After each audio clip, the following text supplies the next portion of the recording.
আজকে রান্না করে দেখাবো মাটন রান্না। এর জন্য গরম তেলে নিয়ে নেব গোটা কয়েক তেজপাতা, তারপর তার মধ্যে দেব গরম মশলার ফোড়ন দিয়ে একটু নাড়াচাড়া করে নিয়ে তার মধ্যে শিলপাটায় থেতলে নেওয়া পেঁয়াজগুলো দিয়ে দেব। হ্যাঁ, আমি থেতলে নিয়েছি, এগুলো আমি ছুরি দিয়ে কেটে নিইনি। এরপরে ফোড়নে দিয়ে দেব জিরা মশলা। জিরা দিয়ে কিছুক্ষণ নাড়াচাড়া করে তার মধ্যে দিয়ে দিব খানিক রসুন বাটা আর আদা বাটা। আদা পরে দিলেও চলবে, কিন্তু রসুনটা একটু আগে দিয়ে ভেজে নিলে তার মধ্যে গন্ধটা চলে যায়। তারপর সামান্য হলুদ দিয়ে মাংসটা দিয়ে দিই। এরপর মাংসটা একটু নাড়াচাড়া দিয়ে একটু কষিয়ে নেব। মাটন রান্নায় কষানোটা খুব জরুরি,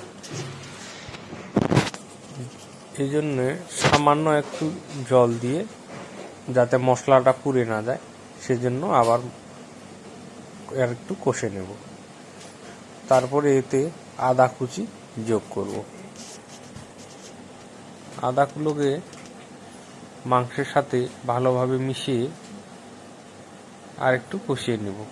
তারপরে এতে যোগ করব লবণ। এটা আপনি আপনার ইচ্ছা মতো দিতে পারেন, আমি এখানে 1 স্পুন দিয়েছি।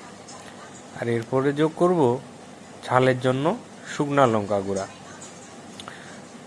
যদি লবণটা হচ্ছে তরকারির প্রাণ হয়, তাহলে লঙ্কাটা হচ্ছে এর ভালোবাসা।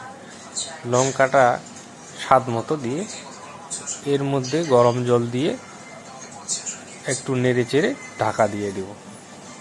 তারপর অপেক্ষা করব 3টা সিটি। 3টা সিটি দেওয়া হয়ে গেলে তারপর ঢাকনা খুলে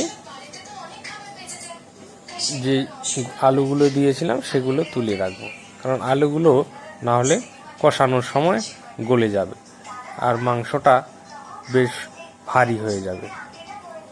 এরপরে এই কষানোর সময় এর মধ্যে যোগ করব গোটা কোয়া রসুন। এই রসুনটা আমি পরে দিই, কারণ এরপরে যখন ঢাকনা দেব তখন কিন্তু সিদ্ধ হয়ে যাবে। তারপর একটু নেড়ে চেড়ে কষিয়ে নিয়ে আমার তুলে রাখা সেদ্ধ আলুগুলো এর মধ্যে দিয়ে দিব।